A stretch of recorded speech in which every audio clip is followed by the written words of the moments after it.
Well, hello and welcome to our latest Business Spotlight interview. Today, it is my pleasure to be joined by Les Hume. Les is both co-founder and COO at IncluTech here in Belfast, Northern Ireland. Les, delighted you could join us. How are you today? I'm doing much better than the last few weeks. The last few weeks has been a bit of a whirlwind, just traveling so much, but I'm glad to be rooted and grounded and actually catching up with a lot of the admin work that needs to take place. Great, great. So, look, why don't you take a couple of minutes and share with us who you are, what you do, and how long you've been doing it for? Well, a very, very long time. How you've described me is probably a more recent thing. And when I say more recent, 7 years. But in terms of being in the business world and doing my own thing in many ways, I've been self-employed for nearly 30-something years now. Okay. And this role, as we'll come on to probably later in our conversation, is really something which really is personal and really has caused me some moments of losing more hair on the top of the head, but at the same time really pushing and stretching me into new, I suppose, arenas and just, pulling me. When I thought maybe I was going to start to wind down in life, no, I've actually started to find them being pushed forward and propelled upwards. Very good. So tell us a little bit about what you and IncluTech do. Okay, so IncluTech is quite a recent restructuring of an organization which was formerly set up by my daughter. And how we get into that, I'll come back in a wee second. Back in 2015, whenever she was doing her master's, she had come home one evening and said, "Dad, there's a problem with 999." And I went, "What? Hold on." Because what I didn't say before I went out on my own entrepreneurial journey, I did work at formerly what was known as, this gives my age away, the GPO. Okay. All right, a long time ago. So I started the GPO, and then about 6 months after starting there, I was handed a piece of paper and said, "You're now part of a new company called British Telecom." And that's really how it started. But whenever she came home that evening and said, "There's a problem with 999," I said, "Hold on a second, surely not."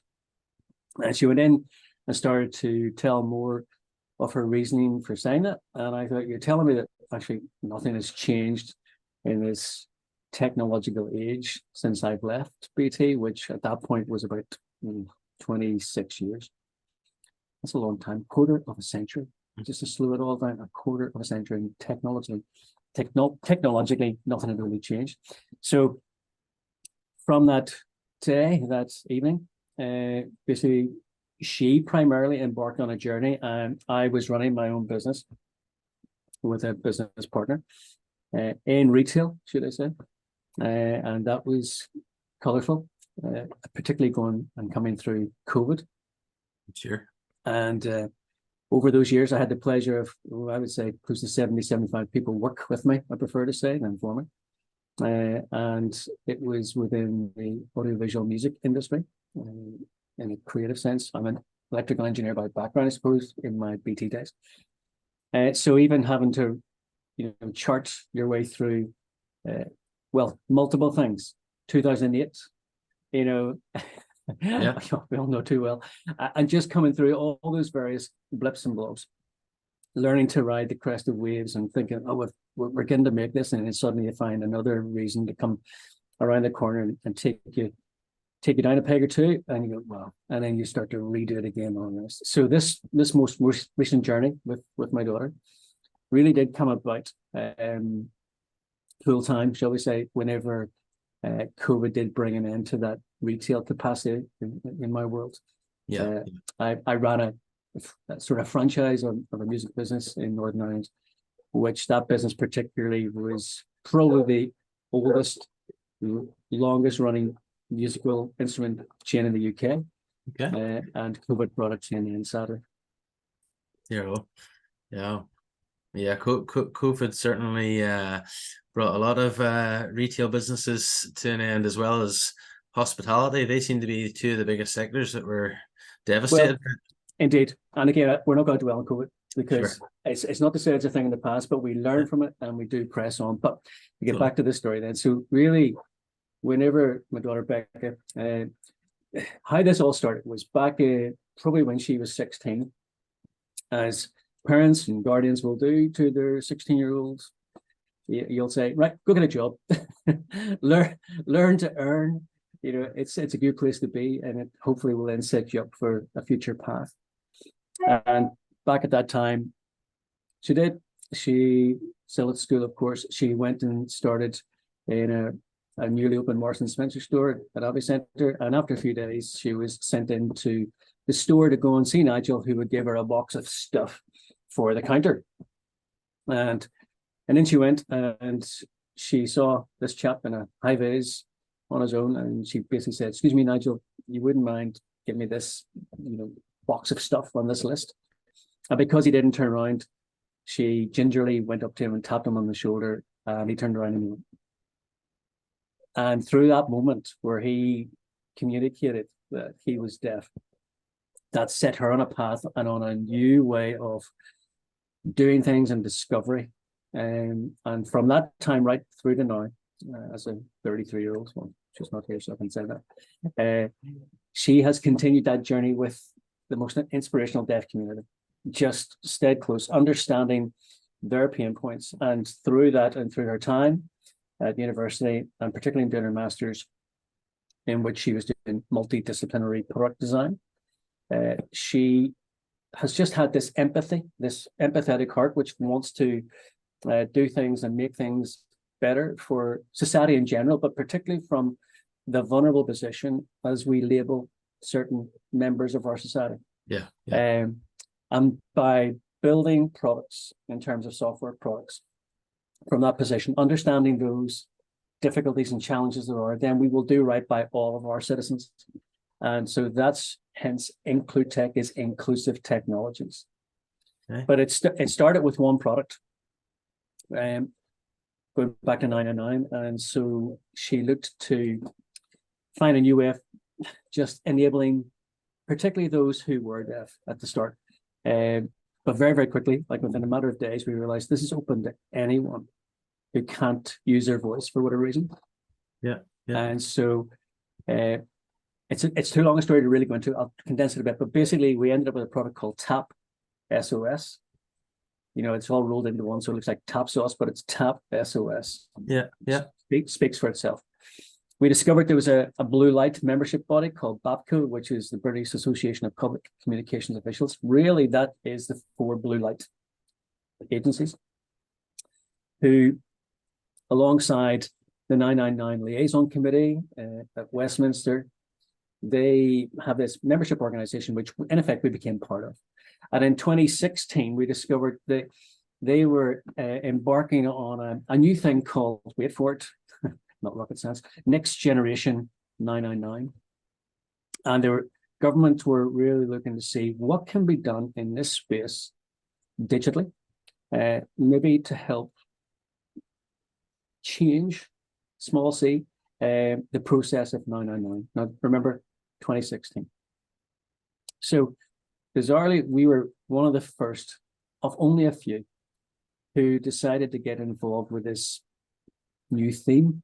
And actually, they set up what was called an accreditation scheme. So it was fortuitous right at the time when we were looking to do something in this space. And again, we'll cut this very short because you go through a long process and it's painful, but it took 4 years.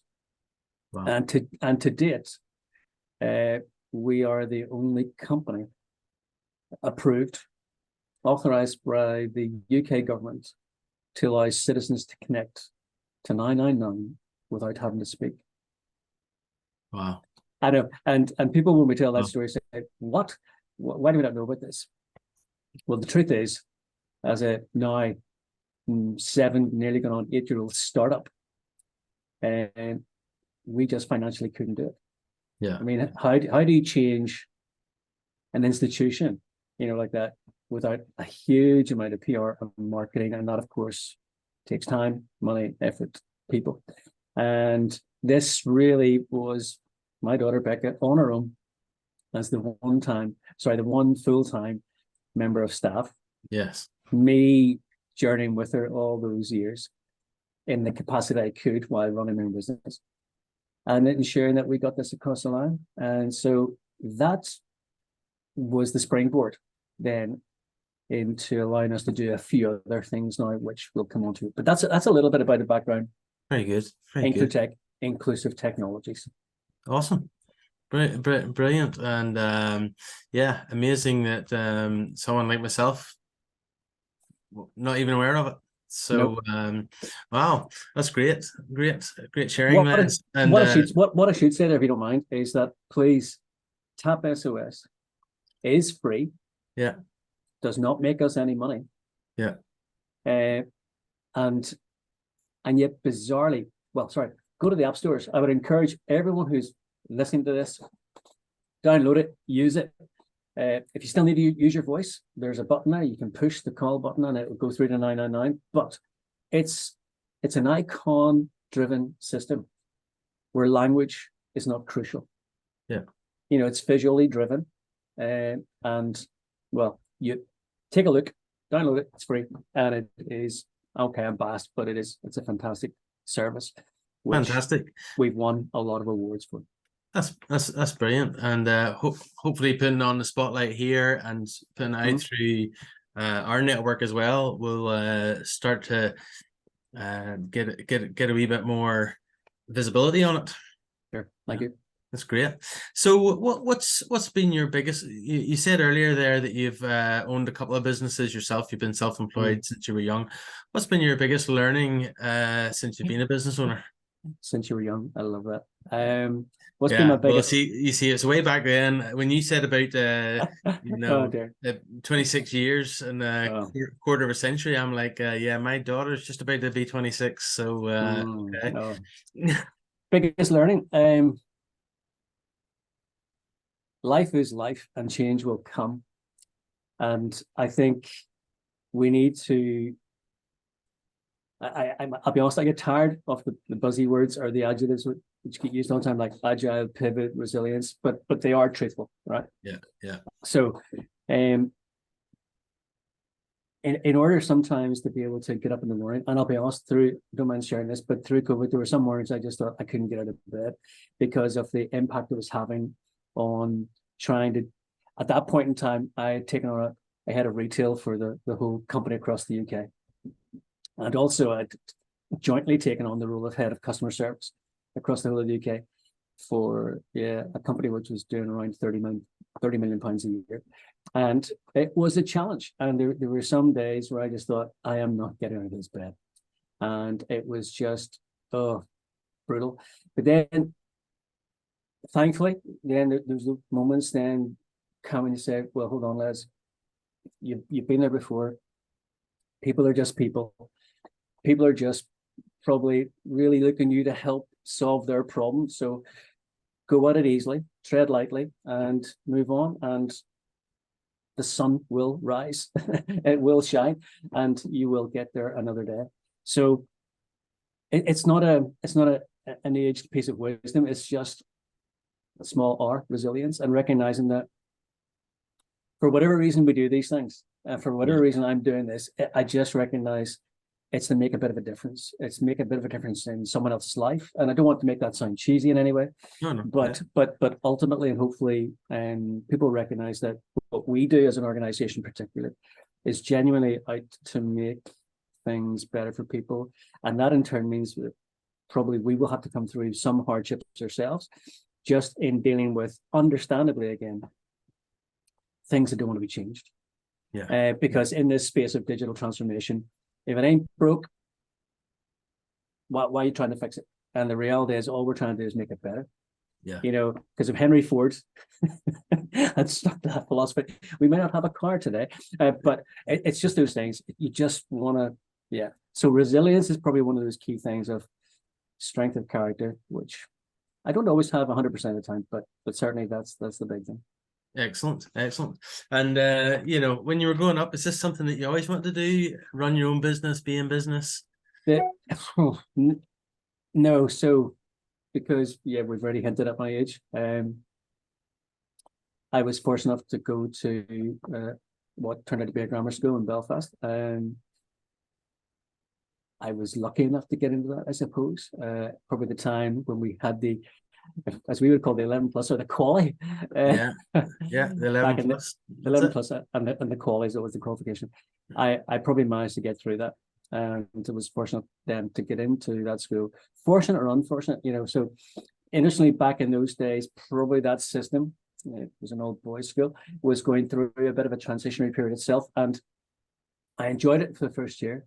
And then I encountered, bizarrely, a real curveball question by a teacher one day, which made me go, oh. And I went quite still and I couldn't quite think. And I went into this moment, probably now when I think about it, which was a vulnerable moment, because the person who was asking the question wasn't wrong in the question, but then how he then followed that through was wrong. Because it made me feel insecure and it made me feel, to the point where, I'll be honest, it changed me as a person that day. And that was my first year at school. Wow. And I lost a little bit of the desire to be in that school. So I went through them more of a sporty journey, I'll be honest, rather than academia, even probably though I was still capable of it, but I went through that path. Ultimately, I got involved with the cadets and different things. It was great experience. So getting informed with sort of in the military capacity and just looking at that and thinking, could this be a career? Got involved 2 cadets at one time. So Army cadets and Air Force, which was brilliant. And I just thought, right, I'm going to go into one of those things. But of course, my parents said, no, you're not. I was very fortunate because I grew up with my grandparents. My grandfather was the most amazing man. He was at Dunkirk both times. A man who never spoke about the war, but had just such character. And so he gently, in his own way, guided me through it, said, son, it's not what you think it is. Let's look at a different pathway for you. It actually was him who quietly had probably got me an application back in, wait for it, 1978, to look at the GPO even then. And I sort of begrudgingly went to it. Somehow managed to get through my GCSEs, O-levels as they were then, managed to stay on in school. But all that time, I had genuinely no idea what I was going to do.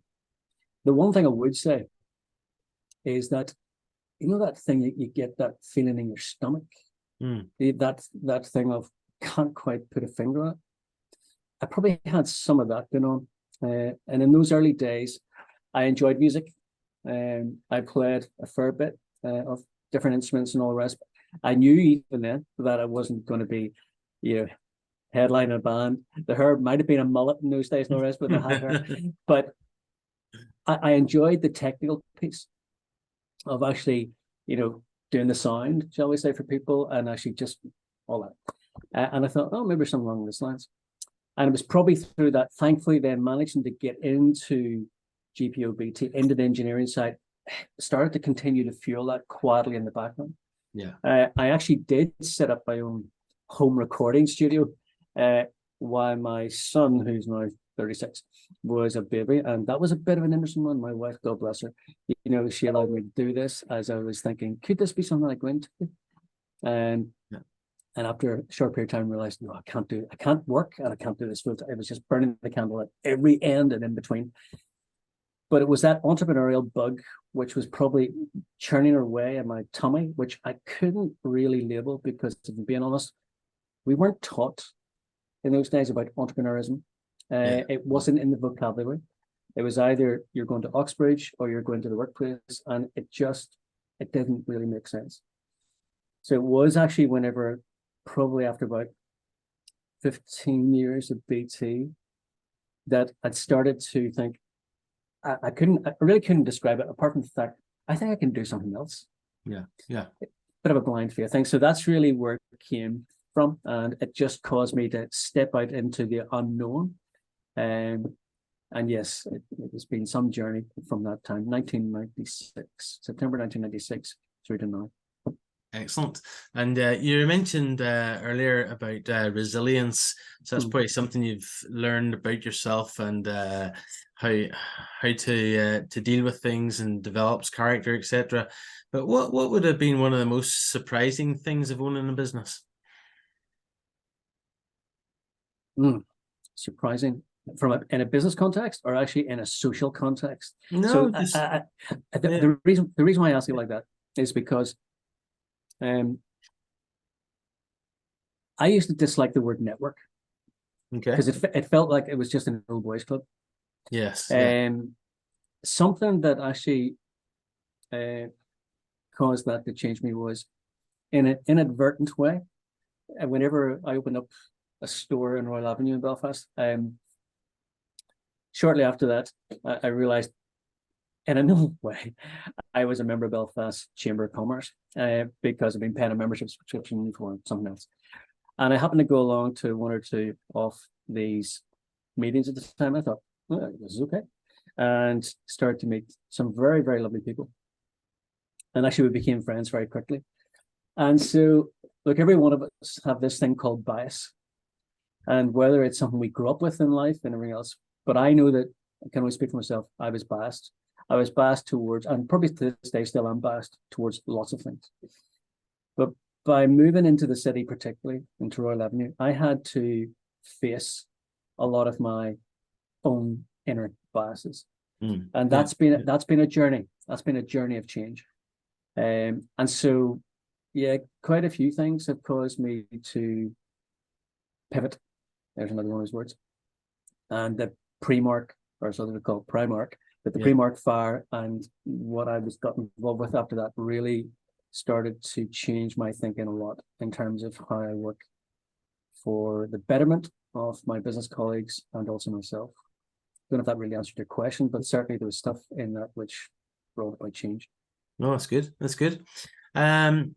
So you've been on this journey, and was there one person in particular or a bunch of people that sort of have inspired you along the way, or who would inspire you today in business?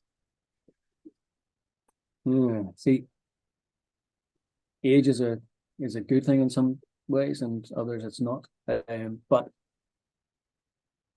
there's a lot of inspiration today, I think, from the younger generation.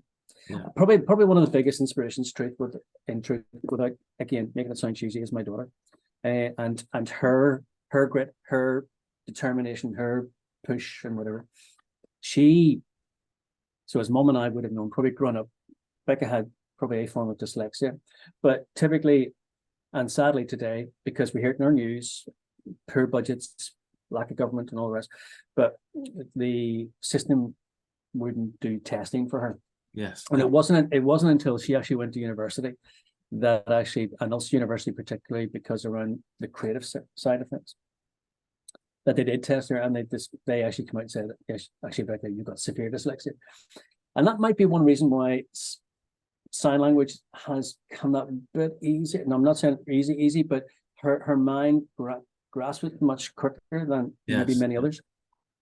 But she has had to deal then with a lot of challenge and put a lot of processes in place for herself to deal and cope with, and all the rest. So watching what she's had to deal with, and then encouragingly and in a good way, when I did have the building on Royal Avenue, I was able to make available some of the space for that younger generation to meet up in the loft of that building, which is brilliant.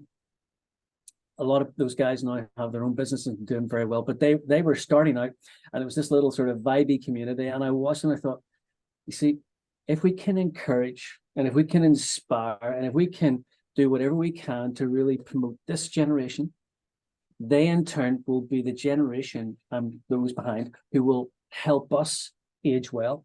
And actually, one way you could look at it is technology. A lot of us might think, oh, flip. Let's use TikTok as an example. I don't use TikTok. I do feel too old for TikTok. I cannot really get my head around TikTok. And do I want to get my head around TikTok? Not really. I'll glance at it. I want to make sure I'm aware of it. But it's not, and that's just one example. Okay, there's lots of stuff very, very quickly evolving and changing today. But the same girl said to me, right, Dad, you know what, you need to go back to university. I said, say what? She says, yeah, you need to go back to university. And bizarrely, she found a postgrad course for me. I was fortunate to get onto that. And actually it instilled again something in me. Thought, so that experience I had back at school, which wasn't too sweet, whereas now I really am enjoying this. And so I've just literally finished my master's. That's another thing. Congratulations, well done. Yeah, 3 weeks ago, got the last project in. Happy days. And that in itself has been wonderful. And I would encourage truly anyone who's taking the time to listen to this, do look at it. Don't be put off by it. I could honestly recommend Ulster University, their business school. Yeah. And just the value you'll get out of it. The key for me was, in terms of the study piece, looking at the access to the library all online and all that information, I just dwelled in it. So in terms of inspiration, Becca, first and foremost, then watching that same sort of energy in that younger generation. I say younger, because they're younger than me. Yeah. And I think that's it. The likes of the Steve Bartlett's as well. Interestingly, and I don't know how, but Becca has just been named one of the top 40 visionaries in the UK this year, alongside Stephen Bartlett. And how that, I don't know, but I think it's partly down to her push, and then collectively our desire to truly bring this societal change, this social impact change, this tech for good. Yeah. And I say, go back to her grittiness, her just pushing it forward, has seen us finalists at Pitch the Palace when Prince Andrew introduced us to his mother, God bless her. We won Virgin Fume. Becca had Brunch with Branson, and the list could go on. And so it's been some journey for this one person entity up until April this year. And since then, we're now a team of 7. And we hope to see that team grow double inside the next year. So it's, my daughter. Fantastic. That's brilliant. So taking all of that into consideration, what would you say to anyone thinking of going into business themselves? First thing I would suggest now is there's a lot of fantastic business accelerators out there. There's a lot of strange language out there in terms of acronyms, and even to this day, honestly, there's so much which fries my brain. Okay, there's too much of it. We talk about it should be in plain English, but even with plain English, there's still way much information overload. So I would encourage, in the Belfast context, and I know this happens around the UK and Ireland, do hunt out some of those little accelerators, because they are so friendly. They should be friendly. The ones we've encountered have been brilliant. You start to get into a sphere of people who are likewise on those same paths. So you don't feel quite as intimidated. You don't feel quite as that imposter syndrome, because you all just get to be honest with each other and say, oh, I haven't got a clue what's going on here. And that's how you start to cut your teeth, and that's how you start to learn the language. And I would encourage, just keep it real. Some people go off into business mode and start to really push all, and I'm thinking, but don't lose your humanity. Yeah. What are you doing it for? Why are you doing it? If you're out solely and whatever reason to make a profit, that's good. But for a lot of people, they want to do it for change. And that's what I'm seeing today. And I think particularly, I come back to that younger generation, even when you look at SDGs, in terms of the UN SDGs and how, sustainability goals and how we look to see that we can make a positive impact on the planet, but that in turn means then on society. That's the bit. So don't get caught up in all the business fluff. Stay real is what I would say, but get along to business accelerators. And I would say, so there's like in Belfast, there's the Armagh Baz, there's the Ulster Bank Accelerator Hub, there's Raise Ventures. Look, if anybody wants to contact me afterwards, happy to point them in directions towards that. That's what I would suggest you do. Fantastic. Great advice. Les, been a fantastic learning for me. Great to hear the story. Fantastic what Becca has achieved, and Really want to thank you for your time and your input. I'm sure all of our viewers will really enjoy it and glean something from it. And it'd be good if they contact you to go and look at some of those accelerators. Absolutely. Thank you so much. I mean, I mentioned Tap SOS, but so it's just IncluTech.co. There's no M or anything else or UK, just co. So IncluTech.co, and you'll get a flavor of what we do there. And look, just find me on LinkedIn, whatever, reach out. And if I can't help in any way, I genuinely will. Fantastic. Thank you so much, Les. Thank you. Appreciate your time. Thank you.